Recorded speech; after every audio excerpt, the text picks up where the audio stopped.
నాకు పూర్తి నమ్మకం ఉంది మా యశ్వంత్ బాబు ఈయన చేసిన పనిని ఎన్నటికీ క్షమించడని. ఏంటి బాబు?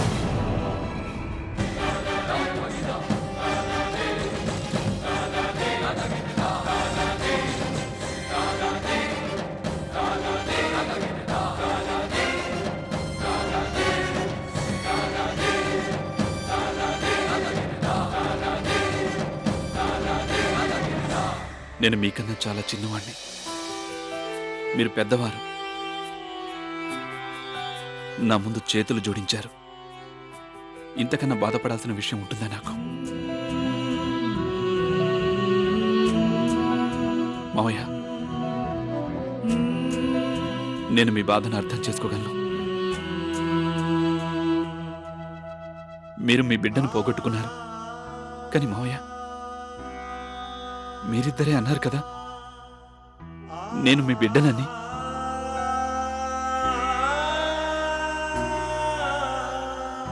అందుకని దాని కారణంగా నేను ఇదంతా మర్చిపోవాలనుకుంటున్నాను.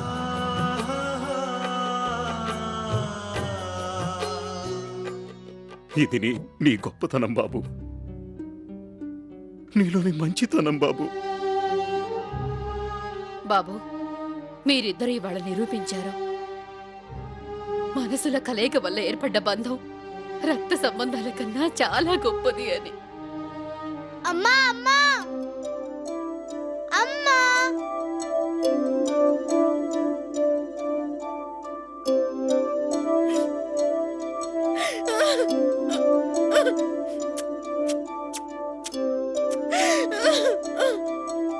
అంశు, నువ్వు బాగానే ఉన్నావు కదా?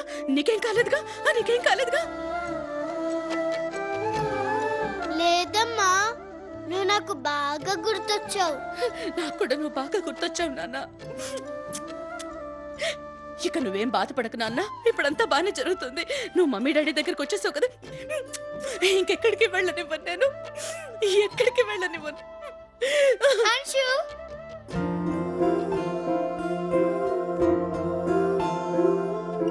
అంశు, మేము నిన్ను చాలా మిస్ అయ్యాం. అవును పల్లవి, నేను కూడా నిన్ను చాలా మిస్ అయ్యాను. నేను నీకోసం జిలేబీ దాచిపెట్టాను, తింటావుగా? నేను జిలేబీ తింటాను. డాడీ, మీరు నాతో పాటు ఆడుకుంటారుగా? తప్పకుండా.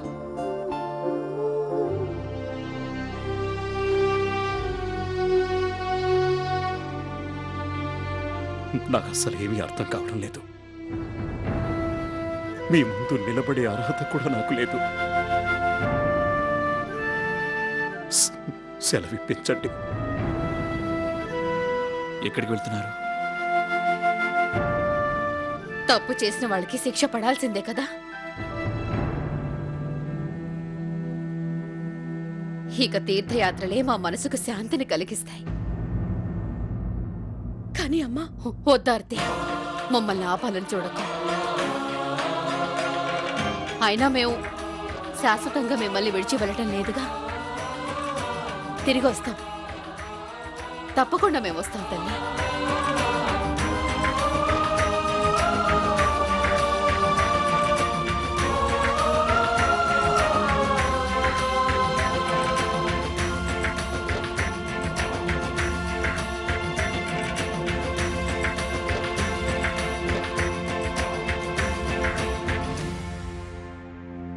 పదండి ఆర్తి గారు, మనం కూడా మరొకరికి క్షమాపణ చెప్పాలి.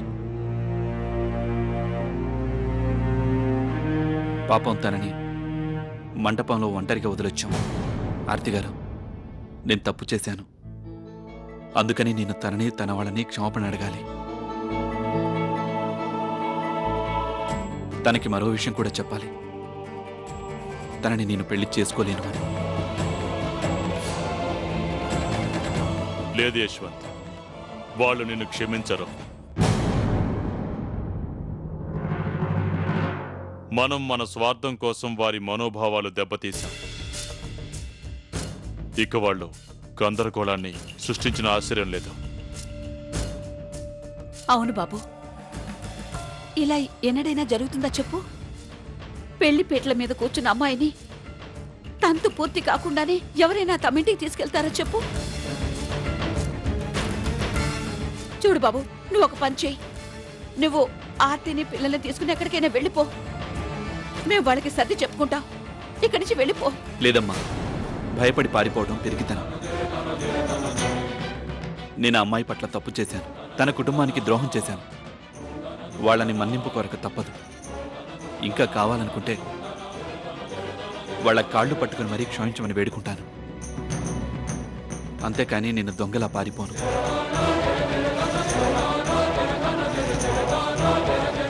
పదండి ఆర్తి గారు.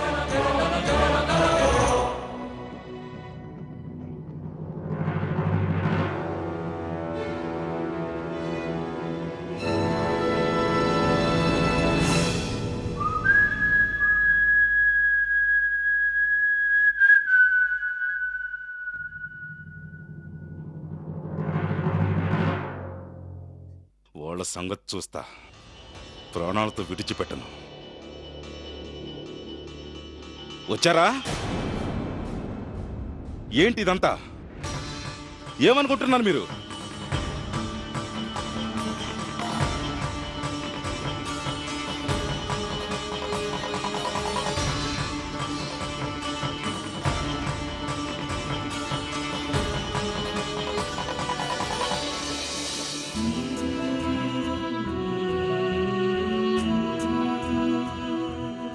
I'm sorry. ఓరి దేవుడు, కాస్త మనము చూద్దాం ఈ గొప్ప వాళ్ళ బాగోతాలు. పద ఆకాష్, పద. నేను మిమ్మల్ని పెళ్లి చేసుకోలేను. ఏంటి?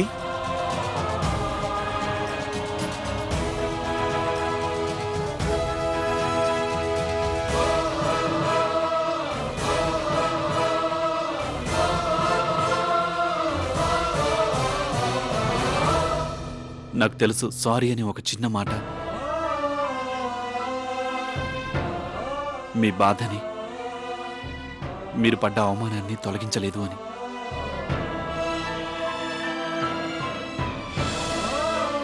కానీ చూడండి, నేను నిస్సహాయుణ్ణి.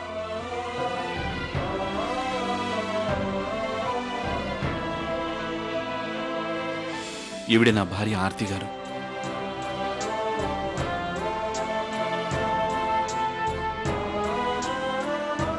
వీళ్ళు ముగ్గురు నా పిల్లలు.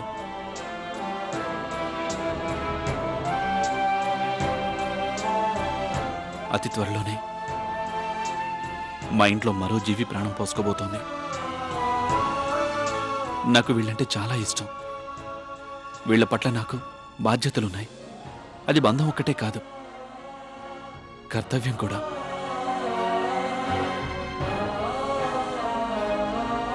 నేను నా బాధ్యతల్ని విస్మరించి మిమ్మల్ని పెళ్లి చేసుకోలేను.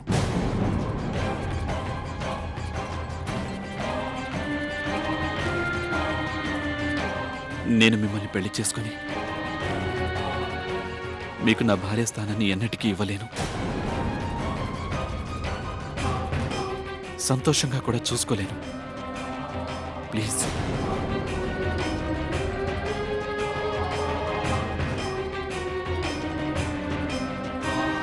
నన్ను క్షమించండి. మరి మీ కుటుంబం మీ వెంట ఉండగా పెళ్లికి మీరు ఎలా ఒప్పుకున్నారు?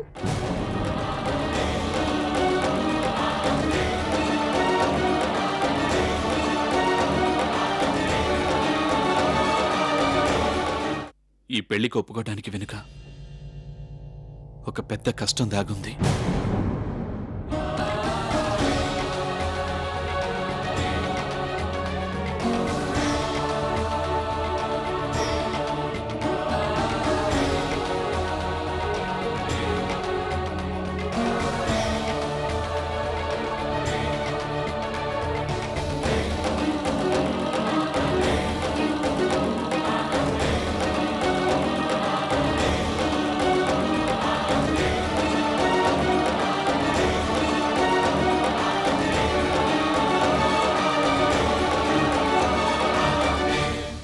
నేను మీ పట్ల నేరం చేశాను.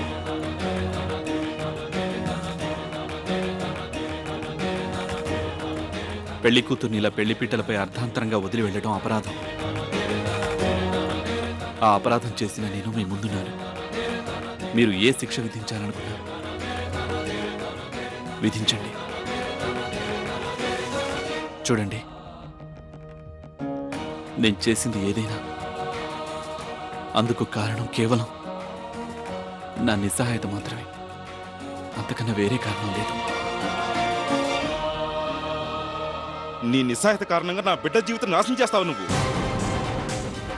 మమ్మల్ని ఈ ఊళ్ళో తలెత్తుకునే కొన్ని చేశావు. తల్లి, నువ్వు అతను క్షమించకు. ఇదిగో, ఇది తీసుకో.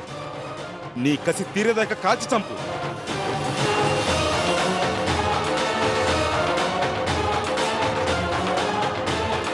షూట్ హిమ్ ఐ సే. ఏంటండి మీ ఆవేశం? ఆగండి ప్లీజ్, అలా చేయకండి. మీకు దండం పెడతాను.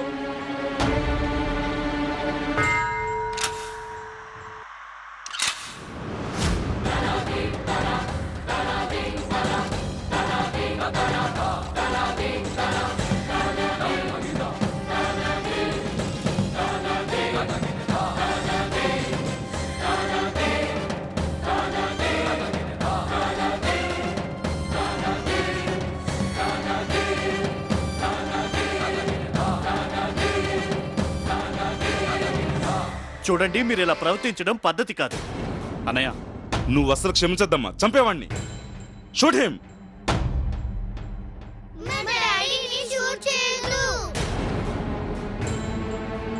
మా డాడీ నన్ను కాపాడుకోవడానికి ఇదంతా చేశారు. కావాలంటే నన్ను షూట్ చేయండి.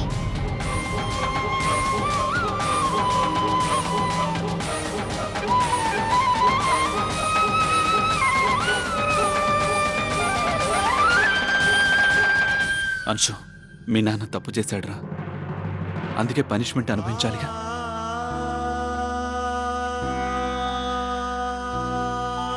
ఆర్తి గారు,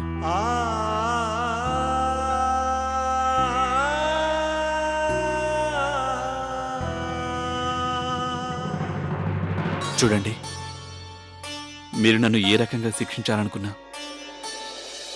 శిక్షించండి. కమాన్, షూట్ మీ. నువ్వు దేని గురించి ఆలోచించద్దమ్మా. నేనున్నాను. చంపేవాణ్ణి.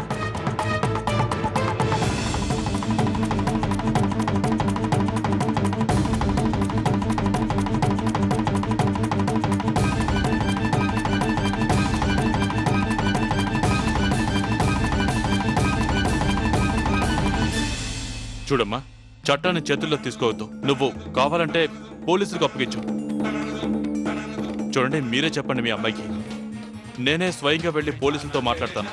మీరు చూడమ్మా, మనకు జరిగిన అవమానానికి ప్రతీకారం తీర్చుకోవు నువ్వు. వీడిని చంపేయమ్మా. Shoot him I say. అదిరిపోయింది. ఈరోజు యశ్వంత్ పని గోవిందా. ఈ అమ్మాయి ఖచ్చితంగా వీడిని చంపేస్తుంది. ఏం చేస్తున్నావు అమ్మ నువ్వు? ఆగండి నాన్న. ఏం చేస్తున్నావు నువ్వు? నేను మీకు బరువైపోయాను కదా, లేదమ్మా. అందుకే ఎవరికో ఒకరికి ఇచ్చి వదిలించుకోవాలనుకున్నారు. ఒకసారి కోట్ల రూపాయలు పోసి కుర్రాన్ని కొనబోయారు. ఒకసారి పిచ్చోడు. ఇప్పుడేమో పెళ్ళైన వాడితో ముడి పెట్టాలని చూస్తున్నారు.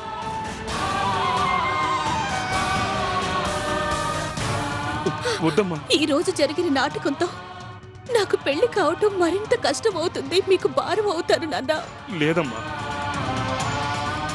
అందుకే ఈ రోజు నేను ఆత్మహత్య చేసుకొని మా మమ్మీ డాడీలకు నా నుంచి విముక్తిని ప్రసాదిస్తాను. వద్దమ్మా, ఆగు. ఏమండి, మీరైనా చెప్పండి. అవమానాలు పడి పడి నేను అలసిపోయాను డాడీ. ఇక నా వల్ల కాదు. వద్దు తల్లి. ఈ రోజు నేను మిమ్మల్ని మీ బాధ్యతల నుండి విముక్తుడిని చేస్తున్నాను.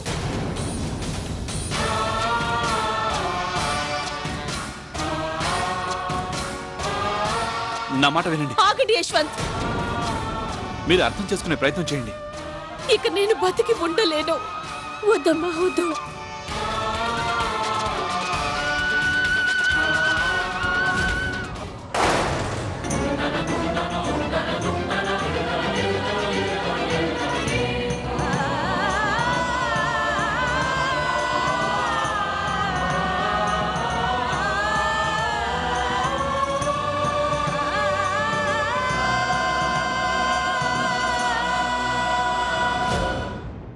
ఎందుకు నన్ను కాపాడుతున్నావు? నాకు బతకాలని ఆశ లేదు. మీకేం తెలుసు? పెళ్లి ఆగిపోయిన ఆడదాని జీవితం ఎంత దుర్భరమో, ఎంతమంది చీదరించుకుంటారో. నా నుదుటిపై సుమంగళి కావాలని రాసి లేనప్పుడు ఎందుకు బతకాలి నేను?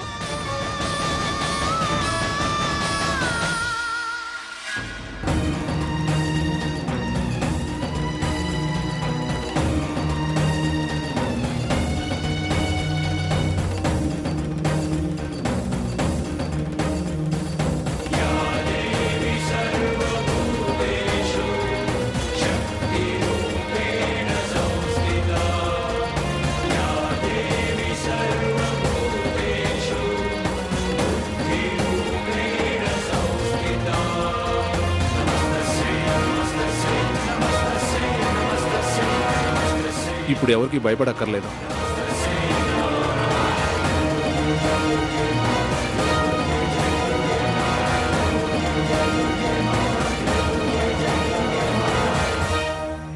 పంతులు గారు, మంత్రాలు చదవండి.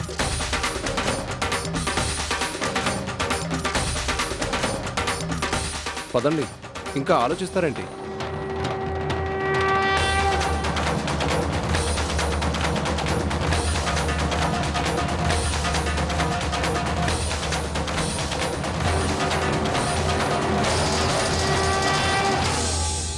ఈ కుటుంబం మాన మర్యాదల్ని మంట కలపడంలో ఏ అవకాశాన్ని వదులుకోలేదు. ఇది మాత్రం దేవుని కరుణ. ఈ కుటుంబానికి చెందిన ఒక వ్యక్తి మన పిల్ల గౌరవం నిలిపాడు.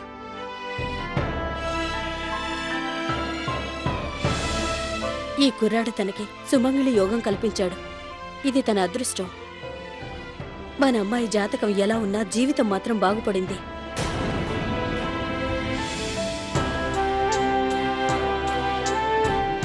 దానికి చాలా ధైర్యం కావాలండి. ఆ ధైర్యం ఆ కుర్రాడిలో ఉంది. వికలాంగురాలైతేనేంటి, బాగా ఉన్నోడి కూతురు కదా. డబ్బుంటే మనిషిలో ఉన్న ఏ లోపమైనా కనపడకుండా పోతుంది. ఒక్క దెబ్బకు 2 పెట్టెలు కొట్టావురా ఆకాష్.